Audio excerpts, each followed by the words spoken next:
Good morning সবাইকে। সকাল সকাল রান্নাঘরে চলে এসেছি। রান্নাঘরে এসেছি, আজকে আমি সবজি কেটে দেবো আর মা রান্না করবে। কি রান্না করব, কি সবজি কাটছি আপনাদেরকে সব দেখাচ্ছি। কালকের তো সবজি বাজার সব রয়েছে, আর আজকে শনিবার, আজকে আমি নিরামিষ রান্না করব। এই যে কলমি শাক আছে, কলমি শাক ভাজা করব।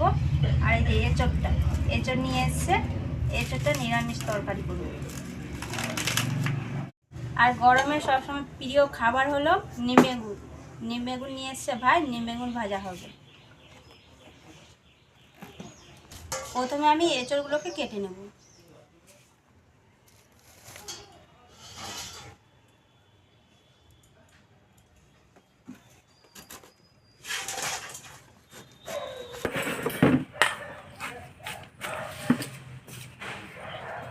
এই জলটার মধ্যে হলুদ আর তেল দেওয়া আছে, এই জলের মধ্যে এঁচড়গুলোকে চুবিয়ে দেবো।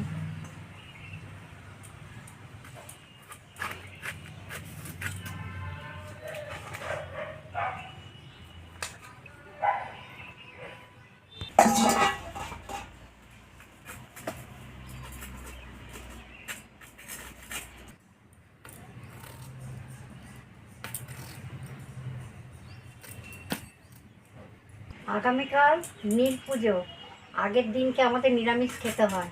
হ্যাঁ, আর বারটাও পড়েছে শনিবার। হ্যাঁ, শনিবার বার পড়েছে, ওটাই হচ্ছে নিরামিষ হচ্ছে। আগামী দিন আমার বৌমা উপোস করবে, পুজো দেবে, ওটাই করবে। আর আমি নিরামিষ রান্না করবো। দুদিনেই নিরামিষ হবে রান্না। আমি এইভাবে কেটে নেব পুরো এঁচড়টাকে। এইদিকে ছানা দেখো আমার উন্না নিয়ে কি করে খেলে। এঁচড় কাটা হয়ে গেছে, এবার আমি আলুগুলোকে কুটে নেব। এঁচড় আলু একসঙ্গে সিদ্ধ বসিয়ে দেব।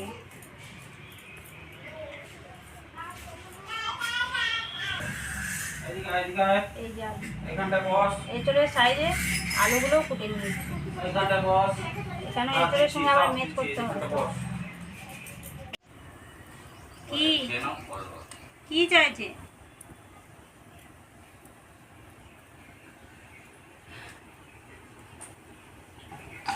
জল গরম হয়ে গেছে, কড়াই বসিয়ে দিয়েছি, জল গরম হয়ে গেছে। এবার আমি ইঁচড়টা সিদ্ধ দিয়ে দেবো। আলু ইঁচড় একসাথেই সিদ্ধ দিচ্ছি। আজকে রাঁধুনি কিন্তু আমি, বৌমা নয়, শাশুড়ি। আজকে রাঁধুনি চেঞ্জ। এবার আমি একটু নুন দেবো,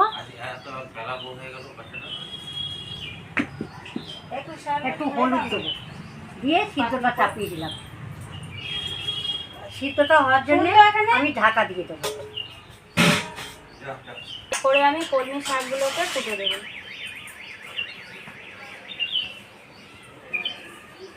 কলমি শাক বাছা হয়ে গেছে, এবার আমি কুটে নেব।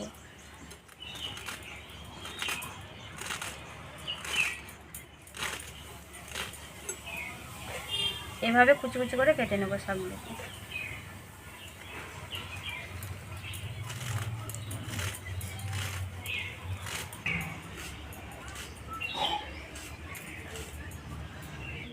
মনে হয় সিদ্ধ হয়েই গেছে।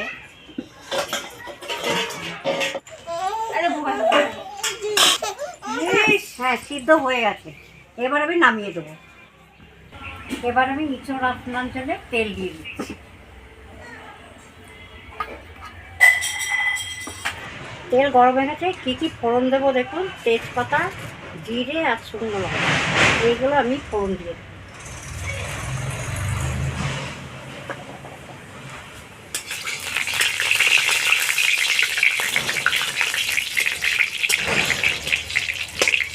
ইঁচড় আলু একসাথে সিদ্ধ করা আছে, আমি এইবার এর মধ্যে দিয়ে দেবো, কড়াইয়ের মধ্যে দিয়ে দেবো।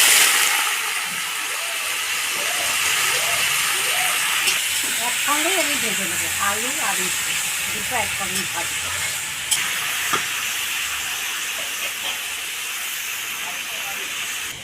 ভাজার সময় একটু নুন দিয়ে দিই। ভাজার সময় নুনটা দিলে ভাজতে ভালো হয়, ভাজা যায় নরম হয় তো, এই জন্য ভাজা ভালো হয়।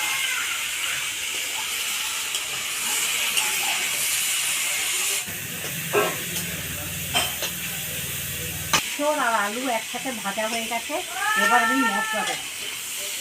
পেস্ট করা মশলাতে এর মধ্যে কী কী আছে দেখুন। আদা, জিরে, কাঁচা লঙ্কা। আর আজকে তো ইঁচড়ে রসুন পেঁয়াজ খাওয়া যাবে না, নিরামিষ।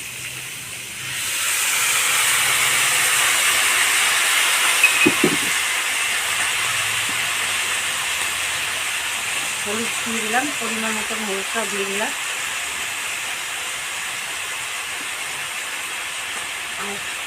আর একটু নুনও দিয়ে দেবো।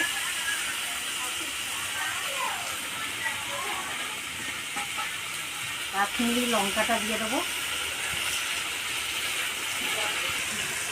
একটু জল দেবো, দিয়ে কষাতে ভালো হয়, কষানো যায় ভালো, ওই জন্য একটু জল দিলাম।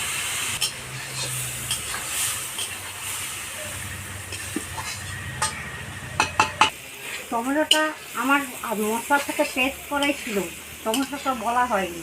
টমেটো না দিলে তো ভালো লাগে না, টমেটো তো দিতেই হবে।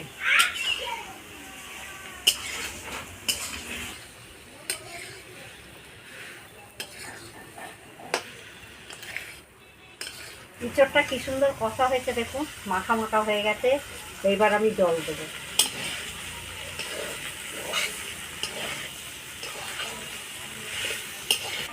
এবার আমি জল দিই।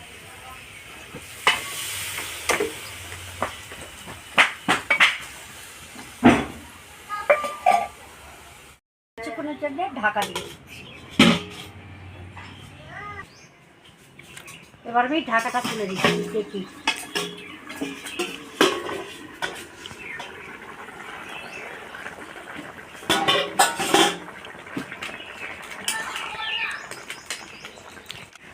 এবার আমি চিনিটা দিয়ে দেবো। এবার আমি ঘিটা দিয়ে দিচ্ছি।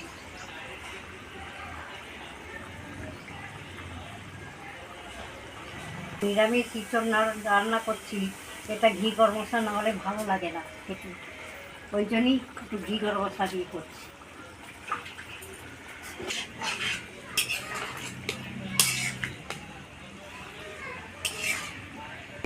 নিরামিষ ইঁচড় আমার সম্পূর্ণভাবে রান্না করা হয়ে গেছে। এবার আমি নামিয়ে দিচ্ছি।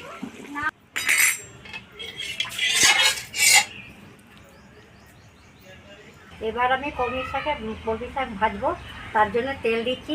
রসুন দিয়ে ভাজলে খেতে খুব ভালো লাগে, কিন্তু আজ আমাদের নিরামিষ, আমরা রসুনটা দেবো না। এবার আমি কালো জিরে আর শুকনো লঙ্কা ফোড়ন দিয়ে দিচ্ছি।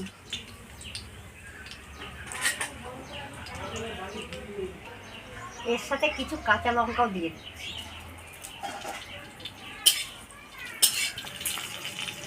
কলমি শাক দিয়ে দিচ্ছি।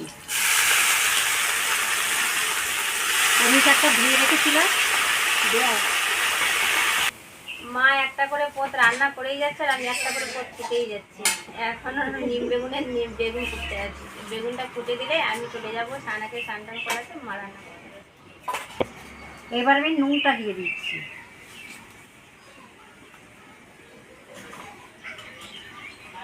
হলুদটা দিয়ে দিচ্ছি।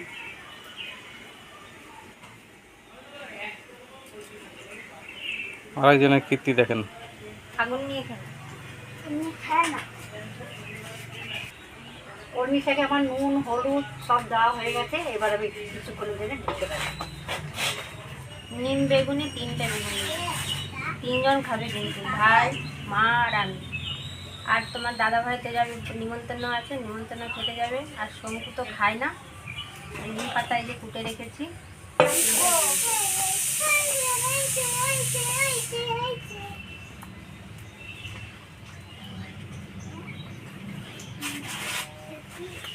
লম্বা লম্বা বেগুন হলেও কি হবে, কচি বেগুন হবে। বেগুনগুলো কচি আছে। শঙ্কু, বেগুন কাটা হয়ে গেছে আমার।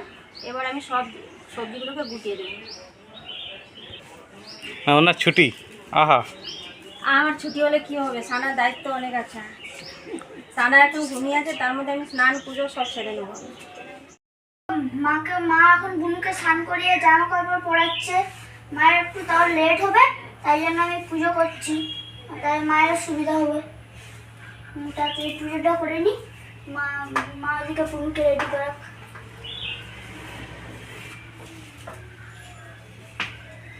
আজকে নিরামিষ রান্না, ঠাম্মি রান্না করছে। ঠাম্মির রান্না মানে দারুণ হবে রান্না, খেয়ে দেখবো রান্না ঠাম্মির।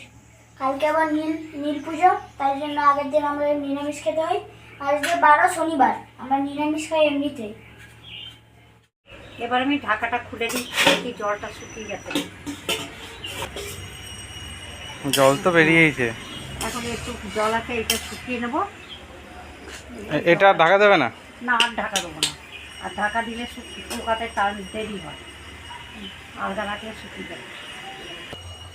শাকে এই চিনিটা দিয়ে দেবো, চিনিটা না দিলে স্বাদ ওঠে না।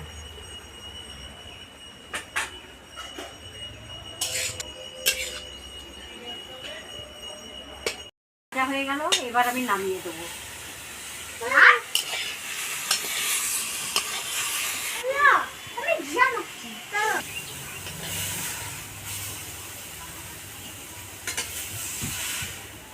নিম বেগুন ভাজার জন্য আমি প্রথমে তেল দিয়ে দেবো।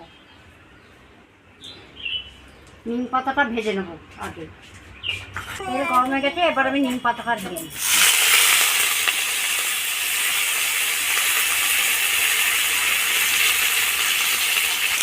আগে আমি নিম পাতাটা ভেজে গুছিয়ে নেব, তারপরে আমি বেগুনটা ভাজবো।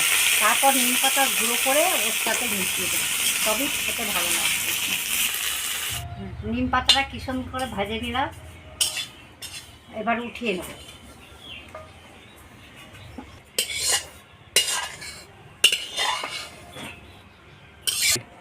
আমি কড়াইতে তেল দিয়ে দিচ্ছি।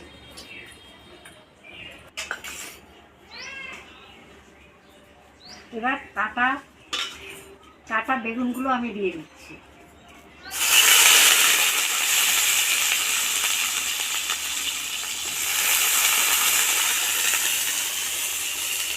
এবার নুনটা দিয়ে দেবো, নুনটা দিয়ে ভাজবো। হলুদটাও দিয়ে দেবো।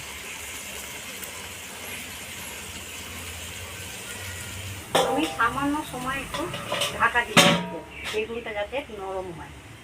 বেগুনের এই নিম পাতা ভেজে রেখেছি, নিম পাতাটা আমি গুঁড়িয়ে একদম মিহি করে রাখবো, দিয়ে নামানোর আগে আমি ওইটা দিয়ে নামিয়ে দেবো।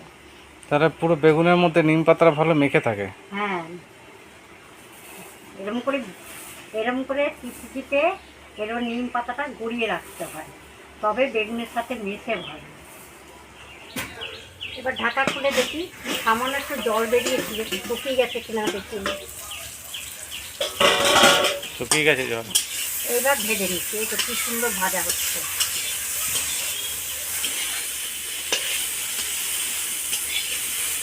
এবার আমি ভাজা বেগুনের সাথে নিম পাতা গুঁড়িয়ে রেখেছিলাম, ওইটা মিশিয়ে দেবো।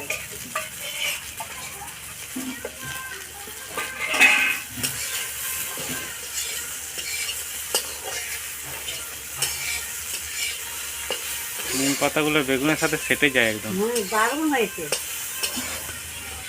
এটা আমার সম্পূর্ণ হয়ে গেছে, আমি এবার নামিয়ে দেবো।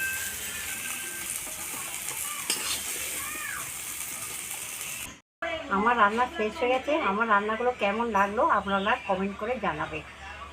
আপনারা ভালো থাকবেন, সুস্থ থাকবেন। আবার দেখা হবে নেক্সট ভিডিওতে।